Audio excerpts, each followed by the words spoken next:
Hello, my friends. Today I am reading one of my favorite stories. This one is called Corduroy by Don Freeman.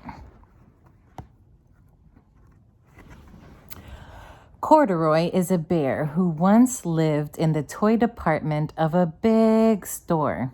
Day after day, he waited with all the other animals and dolls for somebody to come along and take him home.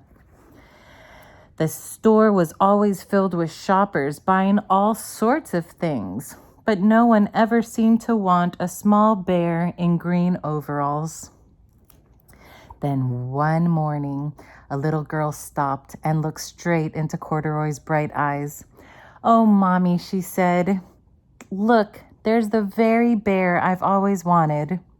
"Not today, dear," her mom sighed. "I've spent too much already. Besides, he doesn't look new. He's lost the button to one of his shoulder straps." Corduroy watched them sadly as they walked away. "I didn't know I had lost a button," he said to himself. "Tonight I'll go see if I can find it." Late that evening, when all the other shoppers had gone and the doors were shut and locked, Corduroy climbed carefully down from his shelf and began searching everywhere on the floor for his lost button. Suddenly, he felt the floor moving under him. Quite by accident, he had stepped onto an escalator, and up he went.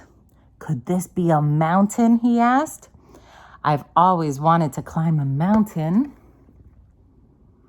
He stepped off the escalator as it reached the next floor, and there before his eyes was the most amazing sight. Tables and chairs and lamps and sofas and rows of beds. "This must be a palace," Corduroy gasped. "I've always wanted to live in a palace." He wandered around admiring the furniture. "This must be a bed," he said. "I've always wanted to sleep in a bed." And up he crawled onto a large, thick mattress. All at once he saw something small and round. "Why, here's my button," he cried, and he tried to pick it up. But like all the other buttons on the mattress, it was tied down tight. He yanked and pulled with both paws until pop! Off came the button, and off the mattress Corduroy toppled. Bang! Right into a floor lamp. Oops. You see that? He fell off the bed and crashed into a floor lamp. Over it fell with a big crash. Corduroy didn't know it, but there was someone else awake in the store. The night watchman was going his rounds on the floor above when he heard the crash, and he came running down the escalator. "Now, who in the world did that?" he exclaimed. "Somebody must be hiding in here." You see his ears? He flashed his light under and over sofas and beds until he came to the biggest bed of all, and there he saw 2 fuzzy brown ears sticking up from under the cover. "Hello," he said. "How did you get upstairs?" The watchman tucked Corduroy under his arm and carried him down the escalator and set him on the shelf in the toy department with all the other animals and dolls. Corduroy was just waking up when the first customers came into the store in the morning, and there, looking at him with a wide, warm smile, was the same little girl he'd seen just the day before. "I'm Lisa," she said, "and you're going to be my very own bear. Last night I counted what I've saved in my piggy bank, and my mother said I could bring you home." "Shall I put him in a box for you?" the saleslady asked.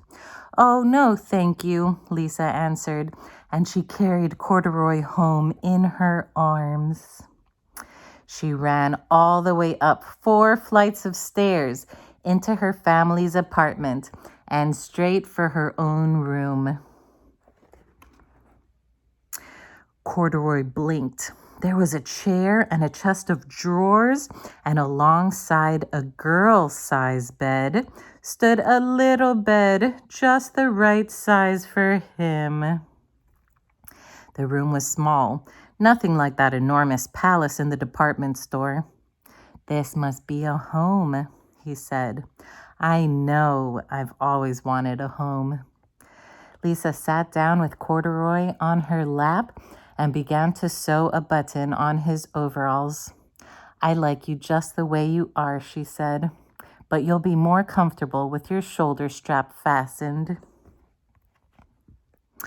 You must be a friend, said Corduroy. I've always wanted a friend. Me too, said Lisa, and she gave him a big, big hug. There's Corduroy and Lisa, the new best friends. I hope you liked this story. I'll see you again soon. Mwah!